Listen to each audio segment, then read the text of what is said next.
ጌታችን መድኃኒታችን ኢየሱስ ክርስቶስ አንድ መልእክት መጣበት። ከማርያምና ከእህቷ ከማርታ መንደር ከቢታንያ የሆነ አልዓዛር የሚባል አንድ ሰው ታሞ ነበር ይላል። ማርያምም ጌታን ሽቱ የቀባችው እግሩንም በጠጉሯ ያበሰችው ነበረች። ወንድሟ አልዓዛር ታሞ ነበር። ስለዚህ እህቶቹ ጌታ ሆይ እነሆ የምትወደው ታሟል ብለው ወደ እርሱ ላኩበት ይላል። እስቲ በሉ የምትወደው ምን ብለዋል? በነገራችን ላይ ሰው ሲታመምባችሁ ይህን ጸሎት ጸልዩ። ጌታ ሆይ የምትወደው ምን ብለዋል? ታሟል ብለው ላኩበት። ኢየሱስም አልዓዛርንና እህቶቹን ይወድ ነበር ይላል። እንግዲህ አምላካችን ኢየሱስ ክርስቶስ ሁሉን ወዳጅ ነው፣ መፍቀሬ ሰብ ነው። ነገር ግን በተለይ ደግሞ በቢታንያ ይኖሩ የነበሩትን ማርያምን፣ ማርታንና ወንድማቸውን አልዓዛርን ጌታ ይወድ ነበር። ክርስቶስ ሁሉን ይወዳል፣ ግን ተለይቶ ደግሞ እገሌን ይወድ ነበር ተብሎ የተነገረላቸው ጥቂት ሰዎች አሉ። ለምሳሌ አልዓዛር ወንጌላዊ ዮሐንስ ፍቁረ ጊዜ የምንለው ይወዳቸዋል ተብሎ ተነግሯል። ለምንድነው ክርስቶስ ያዳላል ወይ? አንዱን ይወዳል ሌላውን አይወድም ልንል እንችላለን ወይ? ቅዱስ ዮሐንስ አፈወርቅ ሲተረጉም ምን ይላል? የክርስቶስ ፍቅር እንደ ፀሐይ ነው ይላል። እንደ ምንድነው? ፀሐይ ለሁሉ ታበራለች፣ ግን ፀሐይ ወደ ቤት ውስጥ የምትገባው የቤቱ መስኮት በተከፈተበት መጠን ነው። ክርስቶስ ፍቅሩን ለሁላችን አብርቷል፣ ልባችንን ግን ሁላችንም እኩል አንከፍትለት። ስለዚህ ይህ ቤተሰብ ለክርስቶስ ልቡን ወለል አድርጎ የከፈተ ቤተሰብ ነበረ። አልዓዛር፣ እህቱ ማርያምና ማርታ ክርስቶስን ፍቅሩን የተቀበሉ ቤተሰቦች ነበሩ። ይህን የምታውቁት በሉቃስ ወንጌል ላይ መድኃኒታችን ኢየሱስ ክርስቶስ በአልዓዛርና በማርያም በማርታ ቤት ተገኝቶ ነበር። እንግዳ ሆኖ መጥቶ ነበር። ጥቂት ሰዎች ናቸው ክርስቶስ ቤታቸው ገብቶ እንግዳ ሆኖ የተስተናገደላቸው። ወደ ማርያምና ወደ ማርታ ቤት ግን ገብቶ ነበር። ወደ እነሱ ቤት የገባ ክርስቶስ ወደ ሁላችን ቤት ይግባልን። ቤታቸው ገብቶ ተስተናግዷል። እንደውም በጣም የሚገርማችሁ ክርስቶስ እዚያ ቤት በተስተናገደበት ዕለት ሁለቱ እህትማማቾች ተጣልተው ነበር። ማርያምና ማርታ ምን አጣላቸው መሰላችሁ? ማርያም ከክርስቶስ እግር ስር ቁጭ ብላ ቃሉን ስትሰማ፣ እህቷ ማርታ ግን ክርስቶስማ ቤቴ መጥቶ ዝም ብዬ አልሸኘውም ብላ ወደ ጓዳ ገብታ ለክርስቶስ የሚሆነውን ምግብ ስታዘጋጅ ነበረ። ይህን ጊዜ ማርታ ተናደደች።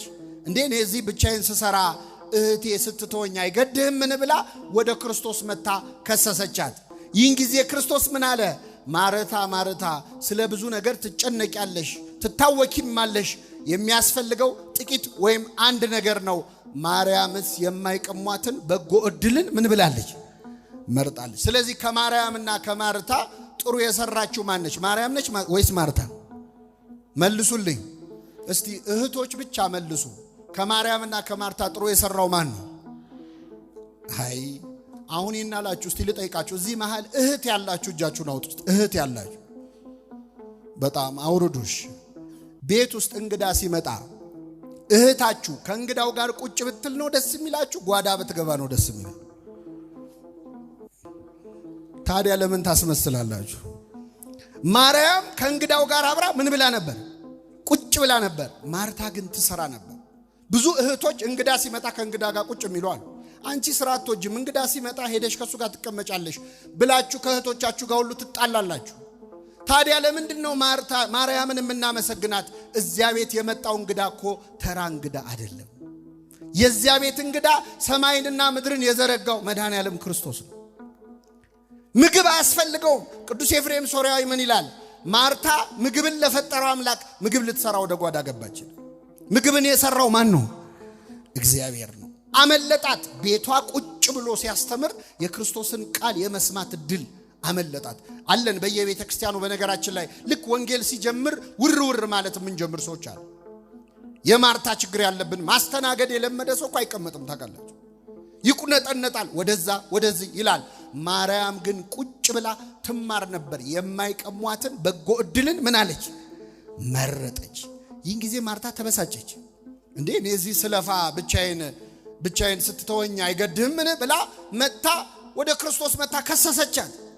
ቃለ እግዚአብሔር የማይማር ሰው እኮ ክስ ያበዛል። ታውቃላችሁ፣ አንደኛ እህቷን ጠርታ ነያግዥኝ እንጂ ብትል ምን አለበት? እሷ ግን አሽሙር ነው የተናገረችው። ሰው ወንጌል ሲጎለው አሽሙረኛ ይሆናል። እህቴ ስትወኝ አይገድህም፣ እንካስ እንድታግዘኝ ንገራት አለችው። ይህን ጊዜ ጌታ ማርታ ማርታ ስለ ብዙ ነገር ትጨነቂያለሽ፣ ትታወቂያለሽ፣ የሚያስፈልገው ጥቂት ወይም አንድ ነገር ነው። ማርያምስ የማይቀሟትን በጎ ዕድልን መርጣለች። እዚህ ላይ በጣም የሚገርማችሁ ምዕመናን፣ ማርታ ወገቧን ይዛ መጣ ስትከሳት ማርያም አንድም መልስ አልሰጠችም።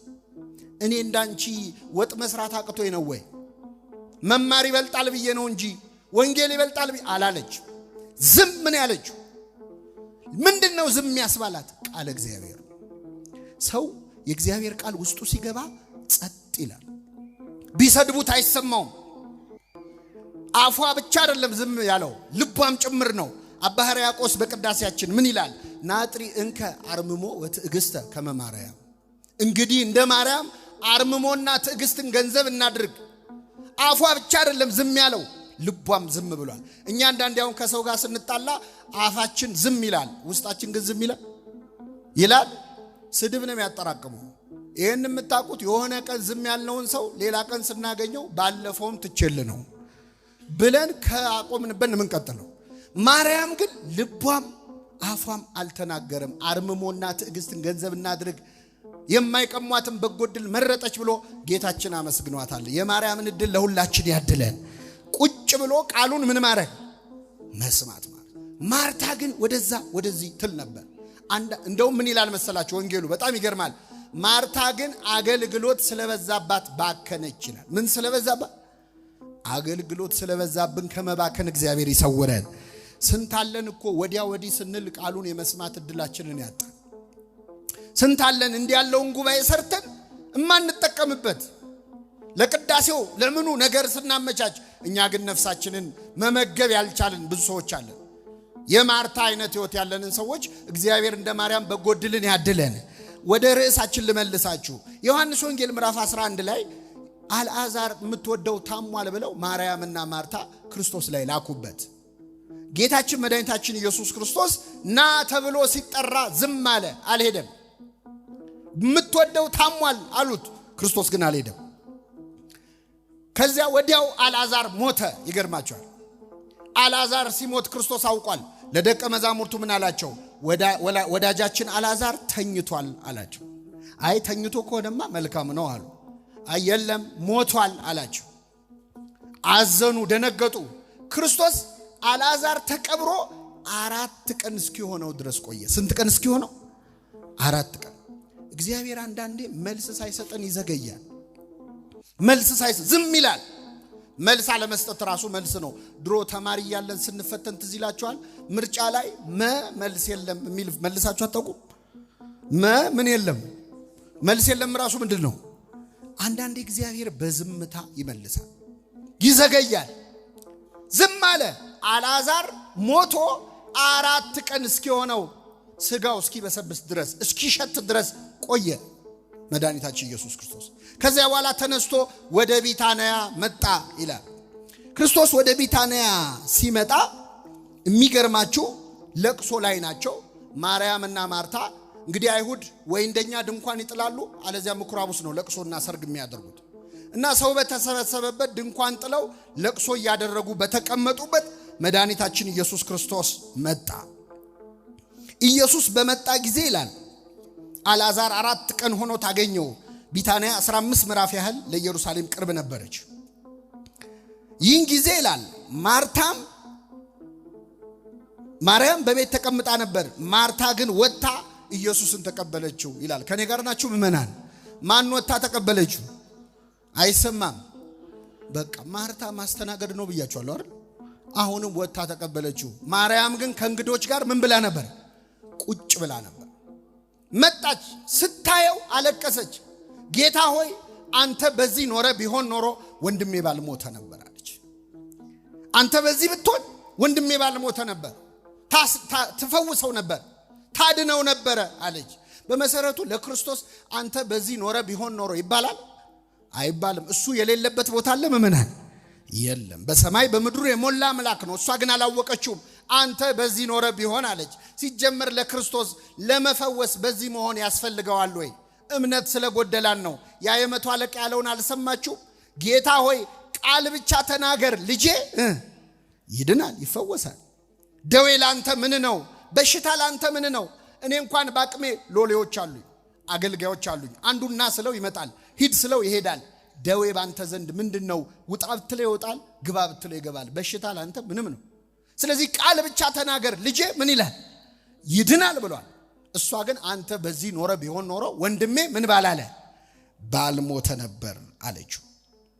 አሁንም እግዚአብሔርን የምትለምነውን ሁሉ እንደሚሰጥ ግን አውቃለሁ፣ ስላልመጣህ ነው እንጂ ብትመጣ ኖሮ ወንድሜን ከበሽታ ተፈውሰው ነበር አለችው። መድኃኒታችን ኢየሱስ ክርስቶስ እንዲህ አላት፣ ወንድምሽ ይነሳል አላት። እስኪ በሉ ወንድምሽ ምን ይላል? ይነሳል። ወንድምሽ ይነሳል ሲላት ማርታም በመጨረሻው ቀን በትንሣኤ እንደሚነሳ አውቃለሁ አለችው። አዎ ልክ ነህ ጌታ ሆይ፣ ወንድሜ አሁን ሞቷል፣ ግን በትንሣኤ ቀን በትንሣኤ ዘጉባኤ ሁሉ ሲነሱ አፈር ሲሰበሰብ ያኔ እሱም መነሳቱ አይቀርም፣ ይህንን አምናለሁ አለችው። ክርስቶስ ደግሞ መለሰላት፣ ትንሣኤና ሕይወት እኔ ነኝ። በትንሣኤ ቀን መጥቼ ሰውን ሁሉ ማስነሳው እኔ ነኝ። ይሄው አጠገብሽ ነው ያለሁት። ያንዴም ማስነሽ እኔ ነኝ፣ አሁንም ማስነሳት እችላለሁ። ይህንን ታምኛለሽ አላት። ትንሣኤና ሕይወት እኔ ነኝ። የሚያምንብኝ ቢኖር ቢሞትም እንኳ ምን ይሆናል? ሕያው ይሆናል፣ ይነሳል። ይህንን ታምኛለሽ ብሎ ጠየቃት። ሲጠይቃት ማርታ ምን እንዳለች ታውቃላችሁ? ምእመናን፣ አንተ የእግዚአብሔር ልጅ እንደሆንክ አምናለሁ አለችው። የማን ልጅ እንደሆንክ? እስቲ አሁን በደንብ አስተውሉ። ጥያቄና መልሱን ይዩት። ወንድምሽ ይነሳል እንደማስነሳው ታምኛለሽ ሲላት ምን አለች? የማን ልጅ እንደሆንክ አምናለሁ። እስቲ ከአንበሳና ከነብር ማን ነው ጀግና ስላችሁ ዝሆን ትልቅ ነው ይባላል? አይባልም። ጥያቄውን ነው የሸሸችው። አንተ የእግዚአብሔር ልጅ ነህ አለች። አንተ የእግዚአብሔር ልጅ ነህ ማለት እኮ የሚያስመሰግን ነበር። ጴጥሮስን አንተ አለት ነህ፣ በዚህች አለት ላይ ቤተክርስቲያንን ምን እላታለሁ ያሰኘው እኮ ልብ አድርጉ፣ ይህ ንግግር ነው። ማርታን ግን ክርስቶስ አንቺ አለት ነሽ አላላት። የእግዚአብሔር ልጅ ነህ ያለችው ትንሣኤውን ስላላመነች መሆኑን አውቋል። እንደማስነሳው ታምኛለሽ አላት። አንተ የእግዚአብሔር ልጅ እንደሆንክ አምናለሁ አለችና ሮጣ ወደ ለቅሶ ቤት ተመለሰች። አስተውሉ ምእመናን፣ ለቅሶ ቤቱ ሞልቷል። አይሁድ ጸሐፍት፣ ፈሪሳውያን ከኢየሩሳሌም ድረስ ለቅሶ ሊደርሱ መጥተዋል። ቀስ አለችና ማርታ እህቷን ማርያምን በስውር ጠራቻት ይላል። በምን ጠራቻት? በስውር። መምህሩ መጥቷል ይጠራሻል አለቻት። በምን ጠራቻት ነው ያልኳችሁ? ቅድም ስንናገር ክርስቶስ ቤታቸው በመጣ ጊዜ ስራ ስትሰራ ብቻዋን ስትሆን እህቷን በስውር ጠርታ ነይ አግዢኝ ብላታለች? አላለቻትም። በአደባባይ ነው ያዋረደቻት። አሁን ግን በስውር ጠራቻት። ለምን መሰላችሁ? እዛ ጸሐፍት፣ ፈሪሳውያን፣ አይሁድ ስላሉ ከክርስቶስ ጋር ወዳጅ መሆናቸውን እንዲያውቁባቸው አልፈለገችም። ማርታ አፈረችበት በክርስቶስ። ሰው ወንጌል ሲጎለው፣ ትምህርት ሲጎለው በሃይማኖቱ ያፍራል። አፈረች። ስለዚህ በስውር ጠራቻት። መምህሩ መጥቷል ይጠራሻል አለቻት። ማርያም እየበረረች ወጣች። ህዝቡ ልታለቅስ መስሎት ከለቅሶ ቤት ተከትሏት ድንኳኑ ውስጥ ያለው ሰው በሙሉ ግልብጥ ብሎ ወጣ። እየበረረች ወደ ክርስቶስ ደረሰች። ስታየው አለቀሰች። ጌታ ሆይ አንተ በዚህ ኖረ ቢሆን ኖሮ ወንድሜ ምን ባላለ ባልሞተ ነበር። አለቀሰች። ክርስቶስ ሲያለቅሱ አየና በመንፈሱ ታወከ፣ እንባውን አፈሰሰ ይላል። አለቀሰ ክርስቶስ። መጽሐፍ ቅዱስ ላይ ክርስቶስ ሳቀ የሚል አንድም ቦታ የለም። አንድም ቦታ ሳቀ የሚል የለም። 3 ቦታ ግን አለቀሰ የሚል አለ። ለይሁዳ አለቀሰለት። ለኢየሩሳሌም በነገው ዕለት በሚነበበው ወንጌል ኢየሩሳሌም ኢየሩሳሌም ሆይ ዶሮ ጫጩቶቿን ከቅፎቿ በታች እንድትሰበስብ እኔ ልሰበስባችሁ ወደድሁ፣ እናንተ ግን አልወደዳችሁም ብሎ አለቀሰላት። 3ኛ አልዓዛር በሞተ ቀን የአልዓዛር እህቶች ሲያለቅሱ አይቶ እንባውን አፈሰሰ። እንባቸውን ሲያይ እንባውን አፈሰሰ።